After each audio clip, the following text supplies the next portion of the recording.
Hello everyone. दोस्तों, आज की क्लास में हम बल यानी कि फोर्स की बात करेंगे।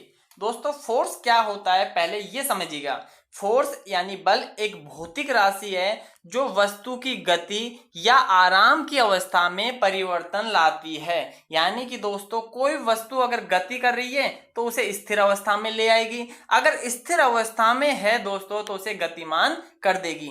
लेकिन दोस्तों, जरूरी नहीं ये ही परिवर्तन हो, परिवर्तन लाने का प्रयास भी कर सकती है। यानी कि गतिमान अवस्था में तो जरूरी नहीं हम उस पर बल लगा के उसको रोक ही देंगे, बस हम कोशिश कर सकते हैं कि वो रुक जाए, तो भी उस पर बल लगाया जा रहा है। यानी इसकी सही परिभाषा क्या हुई कि वस्तु की गति या आराम की अवस्था में या तो परिवर्तन लाती है या परिवर्तन लाने का प्रयास करती है। अब दोस्तों, जो ये बल है एक सदिश राशि है। अब सदिश का मतलब आप समझ गए होंगे, इसकी दिशा बहुत मैटर करती है कि कौन सी दिशा में बल कार्य कर रहा है।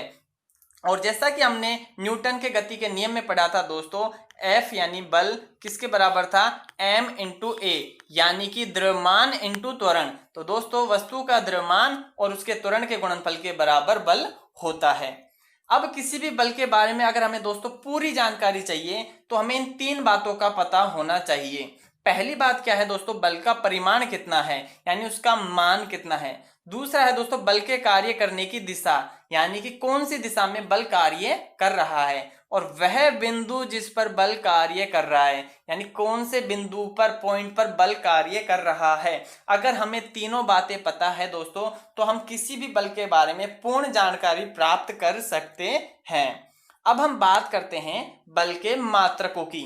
दोस्तों, तीनों पद्धति यानी SI, CGS और FPS, तीनों पद्धतियों में बल के अलग अलग मात्रक है। न्यूटन है SI पद्धति में, CGS में है दोस्तों डाइन और FPS में है पाउंडलन। ठीक है दोस्तों, अब इन तीनों की बात करें। देखिए, यहां एग्जाम में जो एक क्वेश्चन आता है दोस्तों, वो पूछा जाता है 1 न्यूटन में कितने डाइन होते हैं। ठीक है, 1 न्यूटन में कितने डाइन होते हैं। तो दोस्तों, इसे हम डायरेक्टली याद रखेंगे, 1 न्यूटन में 10 की घात 5 डाइन होते हैं। और ये आता कैसे है, ये हमने यहां से निकाल के आपको बताया है। ये 1 न्यूटन लिखा दोस्तों, तो अब न्यूटन की इकाई क्या हो गई, किलोग्राम मीटर पर सेकेंड। देखिए दोस्तों, क्यों, क्योंकि ये द्रव्यमान है तो द्रव्यमान तो नापा जाएगा किलोग्राम में, और ये त्वरण है दोस्तों तो ये मीटर पर सेकेंड स्क्वायर में। तो इस प्रकार हमने किलोग्राम को बदल दिया दोस्तों ग्राम के अंदर। क्यों, क्योंकि हमें CGS पद्धति में कन्वर्ट करना है, तो यहां ग्राम लिखा जाएगा और मीटर को दोस्तों सेंटीमीटर में लिख दिया, तो यानी कि 100 आ गया। तो 1000 आया, 1000 ग्राम हुआ 1 किलो में, और 1 मीटर में दोस्तों 100 सेंटीमीटर हो गए। इस प्रकार से 3 और 2 5 यानी 10 की घात 5 घात आ गई। तो अब यहाँ इकाई कौन कौन सी है दोस्तों, ग्राम, सेंटीमीटर और सेकंड स्क्वायर, जो माइनस में है घात, तीनों इकाइयां आ गई। और इन तीनों को मिलाकर ही दोस्तों हमने क्या नाम दिया है, डाइन, क्योंकि CGS पद्धति में इसका सीधा नाम क्या रखा गया है दोस्तों, डाइन। तो इस प्रकार 1 न्यूटन में 10 की घात 5 डाइन होंगे। अब हम बात करते हैं प्रकृति के मूल बलों की।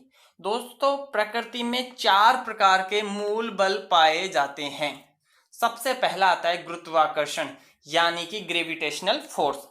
अगर हम बात करें दोस्तों इस गुरुत्वाकर्षण की, तो ब्रह्मांड में, संपूर्ण ब्रह्मांड में कोई भी 2 वस्तु होगी, उनके मध्य लगने वाले बल को दोस्तों, कोई भी 2 वस्तु होगी और उनके द्रव्यमान के कारण जो बल लगेगा उसे ही हम गुरुत्वाकर्षण बल कहेंगे। दोस्तों, ये गुरुत्वाकर्षण बल 2 चीजों पर निर्भर करता है। पहला तो उनके द्रव्यमान पर, और दूसरा दोस्तों उनके मध्य की दूरी पर। द्रव्यमान के तो दोस्तों समानुपाती होता है और दूरी के वर्ग के व्युत्क्रमानुपाती होता है। तो इस प्रकार हम कह सकते हैं F समानुपाती m1 m2 upon d square. यहाँ m1 और m2 क्या है दोस्तों, जो 2 पिंड है हमारे पास में उनका द्रव्यमान है, और d क्या है दोस्तों, दोनों के बीच की दूरी। इस बात को आप ध्यान रखिएगा दोस्तों, जो गुरुत्वाकर्षण बल है ये प्रकृति के चारों मूल बल में से सबसे कमजोर यानी कि सबसे दुर्बल बल है। अब हम बात करते हैं, देखिए जो समानुपाती लगाया था उसकी जगह हम इक्वल टू लगाते हैं, तो यहाँ एक कांस्टेंट यानी नियतांक आएगा जिसे हम G गुरुत्वाकर्षण नियतांक कहेंगे, सार्वत्रिक गुरुत्वाकर्षण नियतांक। दोस्तों, इसका मान फिक्स होता है, वो कितना है, 6.67 into 10⁻⁻11 newton metre square kilogram -2। ठीक है दोस्तों, तो ये होता है गुरुत्वाकर्षण नियतांक का मान 6.67 गुणा 10 की घात -11। अब हम बात करें दोस्तों कि ऐसी कौन सी घटनाएं हैं जो इस बल के बारे में हमें जानकारी देती है कि गुरुत्वाकर्षण बल होता है। तो दोस्तों जो पहला पॉइंट है वो है पृथ्वी से बांधे हुए रखने वाला बल, यानी कि हम पृथ्वी पर क्यों रह रहे हैं, क्योंकि गुरुत्वाकर्षण के कारण हमारा यहाँ स्थायित्व हो पा रहा है। सेकंड दोस्तों, चंद्रमा पृथ्वी के चारों ओर चक्कर लगाती है, वो चक्कर क्यों लगा पा रही है लगातार, क्योंकि गुरुत्वाकर्षण बल के द्वारा वो बंधी हुई है। इसी प्रकार तीसरा दोस्तों, पृथ्वी भी सूर्य के चारों ओर चक्कर लगाती है, क्योंकि पृथ्वी भी सूर्य के चारों ओर गुरुत्वाकर्षण बल के द्वारा बंधी हुई है, इसलिए इसको छोड़कर नहीं जा सकती। अब हम बात करते हैं दोस्तों, देखिए एक टर्म्स आती है पलायन वेग, ये क्या होता है इसे आप समझिएगा। जैसे देखिए दोस्तों, ये पृथ्वी का धरातल है, यहां से हमने कोई वस्तु को फेंकी तो एक निश्चित दूरी पर जाकर वो वापस पृथ्वी के धरातल पर लौट आती है। लेकिन अगर दोस्तों हम उस वस्तु को एक निश्चित वेग से फेंक दें ताकि वो वापस इस धरातल पर नहीं आ पाए, तो वह कम से कम न्यूनतम वेग होगा दोस्तों जिससे वो फेंकी गई है और वापस धरातल पर नहीं आएगी, तो उसे हम दोस्तों उसका पलायन वेग कहेंगे। यानी कि वह न्यूनतम वेग जिसके द्वारा फेंकी गई वस्तु पृथ्वी के गुरुत्वाकर्षण बल के क्षेत्र को पार कर जाए दोस्तों, उसे हम पलायन वेग कहेंगे। अब देखिए, पृथ्वी और चंद्रमा दोनों का अलग अलग अपना पलायन वेग होता है। पृथ्वी का पलायन वेग है दोस्तों 11.2, और इकाई तो भाई वेग की बात हो रही है तो मीटर पर सेकंड होती है, लेकिन यहाँ किलोमीटर में बात कर रहे हैं दूरी की, तो किलोमीटर पर सेकंड हो जाएगी। इसी प्रकार चंद्रमा का पलायन वेग होगा दोस्तों 2.38 किलोमीटर पर सेकंड। और देखिए दोस्तों, इस वेग की गणना इस फॉर्मूले के द्वारा की जाती है, जिसे आप डायरेक्टली याद रखना चाहो तो याद रख लेना, VE बराबर √2G/RE। यहाँ RE क्या है दोस्तों, रेडियस है, क्या है ये, त्रिज्या है। और जिसकी जैसे पृथ्वी की बात करेंगे तो ये अर्थ की हो जाएगी, चंद्रमा की बात करेंगे दोस्तों चंद्रमा की बात हो जाएगी। अब हम बात करते हैं दूसरा जो मूल बल पाया जाता है वो है दुर्बल नाभिकीय बल। रेडियो सक्रिय पदार्थों से निकलने वाले अल्फा बीटा कणों के मध्य लगने वाले बल को ही दोस्तों दुर्बल नाभिकीय बल कहते हैं। यानी कि देखिए, रेडियो सक्रिय पदार्थ किसे कहते हैं, ये लगातार उत्सर्जन करते रहते हैं। कौन से कणों का, अल्फा बीटा गामा, इन कणों का लगातार ये उत्सर्जन करते रहते हैं, और इन कणों पर जो बल लगता है दोस्तों उसे ही हम दुर्बल नाभिकीय बल के नाम से जानते हैं। दोस्तों इनकी भी परास बहुत कम होती है, लेकिन गुरुत्वाकर्षण की तुलना में ये अधिक प्रभावी होते हैं। अब तीसरा जो बल आता है वो है विद्युत चुंबकीय बल। यानी कि दोस्तों विद्युत चुंबकीय की बात हो रही है तो सीधी बात है, ये बल दो आवेशों के मध्य कार्य करेगा। कम से कम दो आवेश होने चाहिए, उनके बीच में ये बल कार्य करेगा।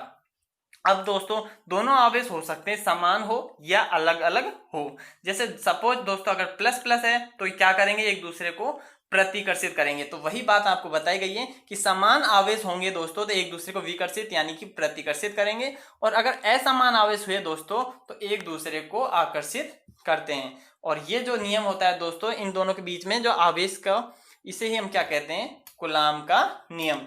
यानी कि किस प्रकार से इनके बीच में आकर्षण बल पाया जा रहा है, इसकी गणना कूलाम के नियम से की जाती है। यह बल गुरुत्वाकर्षण और दूसरा कौन सा था दोस्तों, दुर्बल नाभिकीय बल, इन दोनों से ही अधिक प्रभावी होता है। अब जो चौथा बल आता है वो है प्रबल नाभिकीय बल।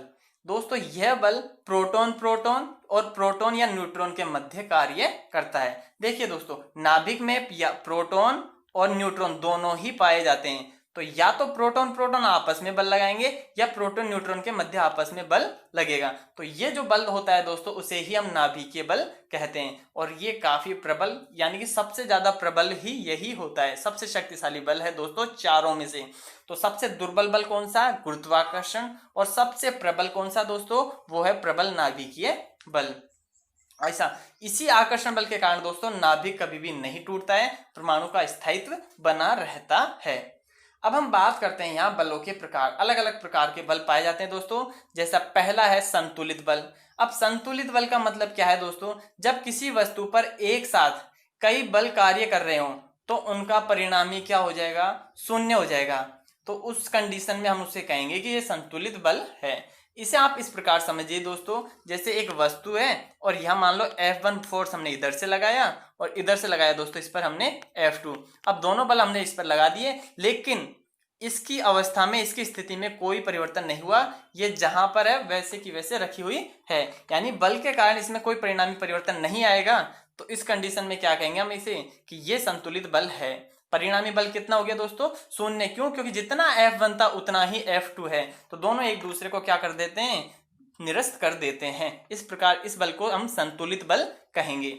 और इसे आप देखिए दोस्तों, एक छोटा सा डायग्राम बनाया गया है, इस प्रकार समझिए, चारों बल एक दूसरे को निरस्त कर देंगे और परिणामी कितना आ जाएगा? शून्य आ जाएगा। इस अवस्था में दोस्तों गति नहीं होगी, यह आपको पता चल गया होगा। दूसरा है असंतुलित बल।